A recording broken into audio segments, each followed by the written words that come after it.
नमस्कार किसान भाइयों, स्वागत है आपका हमारे YouTube चैनल खेती विद दीपक में। किसान भाइयों, खेती की सही जानकारी होना बहुत ही जरूरी है। आज अगर हमें पता चल जाए कि कौन सा कीट फसल को कब और कैसे नुकसान पहुंचा रहा है, तो हम लाखों रुपयों का नुकसान बचा सकते हैं। इस इसी मकसद से मैंने ये चैनल शुरू किया है, ताकि आपके खेत की हर समस्या का सही और समय पर समाधान आप तक पहुंचे। तो किसान भाइयों, अगर आप चाहते हैं कि आपकी सोयाबीन की फसल हर बार हरी भरी और सुरक्षित रहे, तो इस चैनल को आप अभी सब्सक्राइब कर लीजिए। आपका एक छोटा सा क्लिक मुझे और मेहनत करने की ताकत देगा और आपके खेती की सबसे भरोसेमंद जानकारी हमेशा मिलती रहेगी। तो चलिए किसान भाइयों, आज के इस वीडियो में हम बात करेंगे सोयाबीन के सबसे खतरनाक कीट सफेद मक्खी व्हाइट फ्लाई के बारे में। तो किसान भाइयों, चलिए वीडियो की शुरुआत करते हैं। आज की इस वीडियो में हम बात करेंगे सोयाबीन की फसल में लगने वाले सबसे खतरनाक कीट व्हाइट फ्लाई के बारे में। ये छोटा सा कीट होते हुए भी फसल की पैदावार को 30 से 40% तक नुकसान पहुंचा सकता है। तो चलिए जानते हैं इसके लक्षण किस तरह से हमें दिखाई देते हैं, और इससे हमें फसल में क्या क्या नुकसान होते हैं उनके बारे में भी आज बात करेंगे। और साथ के साथ में इसके जैविक नियंत्रण क्या है और रासायनिक नियंत्रण क्या है, हम इसको किस प्रकार से नियंत्रण कर सकते हैं, उसके बारे में भी आज हम बात करेंगे। किसान भाई, सबसे पहले बात करें सफेद मक्खी की हम कैसे पहचान कर सकते हैं और इसका जीवन चक्र कैसा रहता है, तो इसकी हम बात करते हैं और बताता हूं मैं आपको। सफेद मक्खी का रंग दूधिया सफेद होता है और ये पत्तियों के नीचे बैठती है। जो किसान भाइयों, अपने जो सफेद मक्खी होती है उसका रंग सफेद दूधिया जैसा होता है, और ये जो हमारी फसल के पत्ते होते हैं उसके निचली सतह पर बैठती है।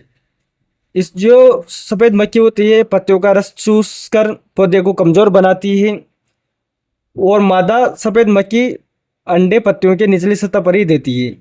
अंडों से छोटे छोटे पीले रंग के कीट, जिसे हम निम्स कहते हैं, निकलते हैं, जो चिपक कर रस चूसने रहते हैं।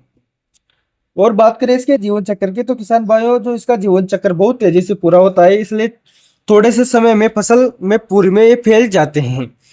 तो इससे हमारी जो सोयाबीन की फसल है उसको बहुत ही ज़्यादा नुकसान होता है। और इस प्रकार आप अपने जो सोयाबीन की फसल है उसमें पहचान सकते हैं कि इसमें हमारी जो सोयाबीन की फसल है उसमें व्हाइट फ्लाई का अटैक अभी हो रहा है। अब बात करते हैं किसान भाइयों, जो सफेद मक्खी होती है उसके नुकसान के क्या लक्षण है। अगर हमारे खेत में सफेद मक्खी से नुकसान हो रहा है तो उसके लक्षण हमें किस प्रकार से दिखाई देंगे, उसके बारे में हम बात करते हैं। तो किसान भाइयों, हमारे जो खेत में सोयाबीन की फसल है उसकी पत्तियां जो है वो पीली पड़ जाएगी, मुरझा हुई दिखाई हमें देगी। पत्तियों की सतह पर चिपचिपा पदार्थ जमा हो जाता है, इस पर काली फफूंदी विकसित हो जाती है। पौधे की जो ग्रोथ है वो रुक जाती है और फूल और फली कम लगती है। और किसान भाइयों, सबसे खतरनाक बात यह है कि सफेद मक्खी पीला मोजक वायरस रोग जैसी बीमारियों को भी फैलाती है। जो सोयाबीन की फसल में पीला मोजक वायरस रोग आता है, जब हमारी सोयाबीन के पत्ते ऊपर से पीली और हरी दिखाई देती है, तो वो जो रोग लगता है उसे हम पीला मोजक वायरस रोग कहते हैं। और वो जो रोग लगेगा वो हमारी जो व्हाइट फ्लाई होती है सोयाबीन में, उसी के कारण वो सोयाबीन की फसल में आपको देखने को मिलता है। तो अगर आप व्हाइट फ्लाई को कंट्रोल कर लेंगे तो आपकी फसल में पीला मोजक वायरस रोग भी आपको देखने को नहीं मिलेगा। ये तो हुई हमारी जो सोयाबीन की फसल है उसमें नुकसान के लक्षण हमें किस प्रकार से दिखाई देते हैं। और अब बात करते हैं जो सोयाबीन की फसल है उसमें हम इसको कैसे कंट्रोल कर सकते हैं, इसके रोकथाम और प्रबंध के बारे में हम बात करेंगे। तो सबसे पहले बात करते हैं कि जो जैविक तरीके से हम किस व्हाइट फ्लाई को कैसे कंट्रोल कर सकते हैं किसान भाइयों। तो जैविक तरीके से कंट्रोल करने के लिए हमें एक तो खेत में पीली चिपचिपी ट्रे लगानी पड़ेगी, और ये जो ट्रे में लगानी है 40 से 50 ट्रे प्रति एकड़ के हिसाब से लगानी है हमारे खेत में। और समय समय पर सोयाबीन की पत्तियों की जांच करते रहे किसान भाइयों। साथ में जैविक नियंत्रण में आप नीम का तेल का उपयोग कर सकते हैं। जो 1500 ppm वाला नीम का तेल आता है वो आपको 40 ml 15 लीटर की जो हमारी स्प्रे टंकी आती है उसमें मिलाकर आप उसका स्प्रे कर सकते हैं। साथ में तो लेडी बर्ड बिटल और पैरासाइटिक वास्प जैसे प्राकृतिक शत्रु कीटों की रक्षा करते हैं, तो आप उस तरह से भी इसको कंट्रोल कर सकते हैं। ये तो वही हमारे जैविक नियंत्रण और फसल चक्र अपनाएं और एक ही खेत में बार बार सोयाबीन न बोएं। इससे भी आप इस तरह से अपने सोयाबीन की फसल में जैविक तरीके से व्हाइट फ्लाई को कंट्रोल कर सकते हैं। और अब बात करते हैं किसान भाइयों, जो सोयाबीन की फसल है उसमें रासायनिक तरीके से हम जो व्हाइट फ्लाई को कैसे कंट्रोल कर सकते हैं, उसमें कौन कौन सी केमिकल वाली जो दवाएं आती है उनका स्प्रे कर कर हम हमारी जो सोयाबीन की फसल है उसमें व्हाइट फ्लाई को कंट्रोल कर सकते हैं। तो किसान भाई, जब सफेद मक्खी का प्रकोप ज्यादा हो या हो जाए तो हमें रासायनिक दवाओं का प्रयोग करना पड़ेगा। और उसमें हम जो पहले दवाई है वो ले सकते हैं थाइमेथोक्साम प्लस लेमडासाइलोथ्रिन 25 WG प्लस 5%, इसी फॉर्मुलेशन वाली जो दवाई आती है इसका 1 ग्राम प्लस 1 ml पानी, मतलब 1 ग्राम दवाई में 1 ml पानी मिलाकर आप इसका स्प्रे कर सकते हैं। उसके बाद बात करते हैं एसिटामाप्रिड 20 SP 1 ग्राम प्रति लीटर पानी में मिलाकर इसका भी आप स्प्रे कर सकते हैं। उसके बाद पिप्रोनिल इमिडाक्लोरोपिड कॉम्बिनेशन भी असरदार होता है, आप उसका भी इसमें स्प्रे कर सकते हैं। तो इस प्रकार, और हम जो अभी लेमडाथाइमेथोक्साम आता है उसमें आप सीजेंटा कंपनी की पालिका दवाई आती है उसका आप स्प्रे कर सकते हैं। उसका आपको बहुत ही शानदार रिजल्ट व्हाइट फ्लाई को देखने को मिलेगा। और साथ के साथ में किसान भाई, व्हाइट फ्लाई के साथ में आप इसमें फंगिसाइड का भी उपयोग कीजिए, ताकि जो बीमारियां हमारे सोयाबीन की फसल में दिखाई दे रही है वो भी कंट्रोल में आ जाए। बीमारियों की बात करते हैं किसान भाइयों, तो किसान भाइयों सोयाबीन में रोग की बात करें तो सोयाबीन की फसल में एंथ्रेक्स रोग आपको इस समय दिखाई दे सकता है, टारगेट लीफ स्पॉट दिखाई दे सकता है, एरियल ब्लास्ट दिखाई दे सकता है, रस्ट दिखाई दे सकता है। तो किसान भाइयों, जो एंथ्रेक्नोज की बात करते हैं तो इसमें जो पत्तियां और फलियां पर बुरे धब्बे बनते हैं, फलियां समय से पहले सूखने लग जाती है।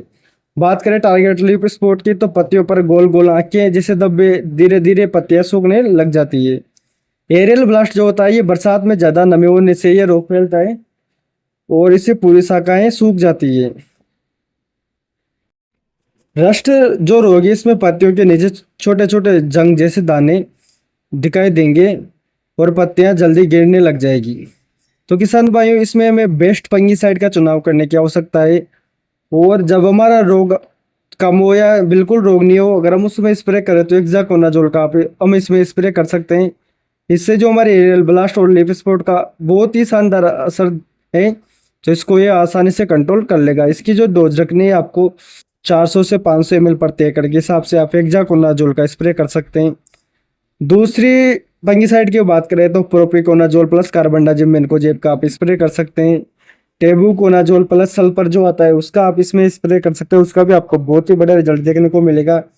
और एक और प्रोडक्ट आता है बासप कंपनी का प्राइसर, उसका भी आप उपयोग करेंगे तो उसका भी आपको बहुत ही शानदार रिजल्ट इसमें देखने को मिलेगा। बहुत ही अच्छा फंगिसाइड है और हमारी जो सोयाबीन की फसल है उसमें दानों को भी मोटा करता है, साथ में दाने जो होते हैं उनमें चमक भी बढ़ाता है। क्योंकि जो प्राइसर होता है वो जो सोयाबीन में वो क्लोरोफिल को लास्ट तक डाउन नहीं होने देता। अगर हमारे सोयाबीन की फसल में लास्ट तक क्लोरोफिल बना रहेगा तो जो सोयाबीन को भोजन पर्याप्त मात्रा में मिलता रहेगा, प्रकाश संश्लेषण की क्रिया भी अच्छी तरह से होती रहेगी। और अगर पौधा अच्छे से भोजन बनाएगा तो फलियां भी अच्छी बनेगी, उनमें दाने भी अच्छे बनेंगे, उनमें चमक भी अच्छी रहेगी। तो किसान भाइयों, इस तरह से आप आपकी सोयाबीन की फसल में इन सभी का उपयोग कर सकते हैं और व्हाइट फ्लाई और जो भी बीमारियां सोयाबीन की फसल में उनको आप आसानी से कंट्रोल कर सकते हैं। तो किसान भाइयों, अगर आपको ये जानकारी अच्छी लगी हो तो आप हमारे यूट्यूब चैनल खेती विद दीपक को सब्सक्राइब कीजिए और वीडियो को लाइक करना ना भूलिए। अभी के लिए धन्यवाद किसान भाइयों, मिलते हैं अगली वीडियो में। जय जवान।